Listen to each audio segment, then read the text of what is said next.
हरि ओम। कार्तिक महात्म्य पंचम अध्याय। कार्तिक तथा अन्य मासों में किए जाने वाले इन पवित्र व्रतों की जानकारी प्राप्त करने के बाद नारद जी के मन में यह जानने की अभिलाषा जागी कि कार्तिक मास के लिए सर्वश्रेष्ठ व्रत कौन सा है। उन्होंने इस बारे में ब्रह्मा जी से पूछा। ब्रह्मा जी ने उत्तर में कहा, हे पुत्र, अब मैं तुम्हें उस परम गोपनीय और अटल फलदायी नक्त व्रत के बारे में बताता हूँ, जो सुख, सौभाग्य और मोक्ष के साथ साथ स्त्रियों को अटल सुहाग भी देता है। परम पवित्र और पापनाशक इस नक्त व्रत को विधिवत करने से सौभाग्यवती स्त्रियां मनवांछित फल पाती हैं। इसलिए यह नक्त व्रत सौभाग्यवती स्त्रियों को अवश्य ही करना चाहिए।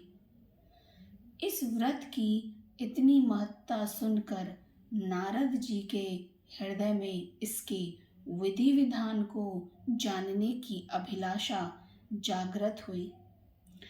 नारद जी की जिज्ञासा शांत करते हुए ब्रह्मा जी ने मुस्कुराकर कहा, वत्स, यह अति गोपनीय और देव दुर्लभ व्रत है, परंतु तुम्हारे से स्नेह और लोक कल्याण की भावना से कार्तिक मास के इस विशिष्ट व्रत के बारे में बतलाता हूँ। व्रत करने वाला आश्विन शुक्ला पूर्णमासी को प्रातःकाल उठकर शौच आदि से निवृत्त होकर दंत मंजन आदि करे। इसके बाद 2 नदियों के संगम, नदी, सरोवर, कुंड अथवा कुएं पर या फिर घर में ही स्नान करे। व्रत के एक दिन पहले सिर नहीं धोवे और व्रत वाले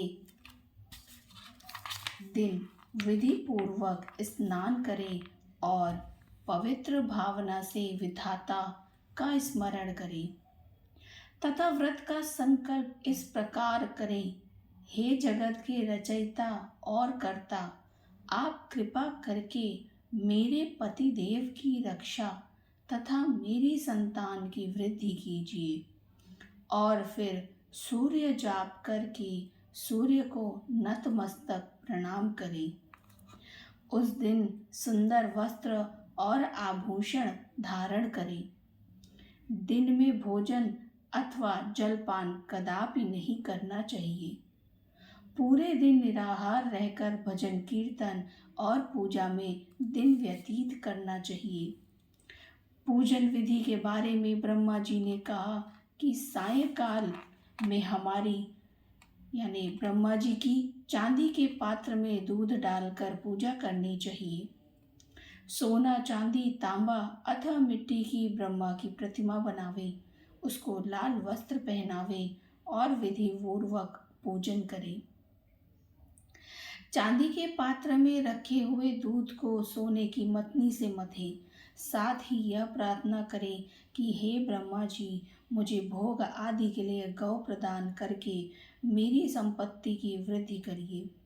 मेरे पति देव को धन धान्य युक्त और चिरायु कीजिए तथा बहुत से दास दासियां प्रदान कीजिए। इसके पश्चात ब्राह्मण को भोजन करावे और अपने कुल के वृद्धों और वृद्धाओं को बहुत स्वादिष्ट पकवान खिलाकर उनकी आत्मा को तृप्त करें। फिर तारों को देखकर स्वयं भी भोजन करें। यह आश्विन पूर्णमासी को किए जाने वाला ब्रह्मा जी का नक्त व्रत है। यह व्रत सब प्रकार के पापों का नाश करने वाला, समस्त कामनाओं को पूर्ण करने वाला तथा ज्ञानी पुरुषों को मुक्ति देने वाला है। भगवान जप, तप तथा तीर्थ स्नान से उतने प्रसन्न नहीं होते जितने कि इस व्रत से होते हैं। जो ब्रह्मा जी के आगे इस दिन कपूर जलाता है, उसको बड़े वृक्षों और गौओं के दान का फल मिलता है। तथा उसके कई कुल वैकुंठ में वास करते हैं। जो केसर तथा कस्तूरी सहित कपूर अर्पण करता है, उसके कई वंश ब्राह्मण लोक को प्राप्त होते हैं। जो स्त्री इस दिन वस्त्र दान करती है, वह कपड़े के सूती सूत्रों की लड़ियों के बराबर करोड़ वर्ष वैकुंठ में वास करती है। जो गहने दान करती है, उसको ब्रह्मलोक की प्राप्ति होती है। जो स्त्री हृदय में ब्रह्मा जी का नाम लेती है और मस्तक पर निर्माल्य धारण करती है, वह सदैव सौभाग्यवती और पतिव्रता बनी रहती है। इस व्रतधारी को आश्विन शुक्ल पूर्णमासी को स्नान पूजन कर ब्राह्मणों को भोजन तथा वृद्ध जनों को पूजन करना चाहिए। सायकाल ब्रह्मा जी का पूजन कर प्रार्थना करें, हे ब्राह्मण विधाता, यह व्रत मैंने आपके निमित्त किया है, अतः इसमें किसी प्रकार की कोई कमी हो तो उसको आप स्वयं ही पूरी कर लें। ब्रह्मा जी ने यह भी कहा कि इस व्रत को करने की तो बात ही क्या, जो इस कथा को पढ़ता है उसे भी अश्वमेध यज्ञ का फल प्राप्त होता है। इति पंचम अध्याय समाप्तम। हरि ओम।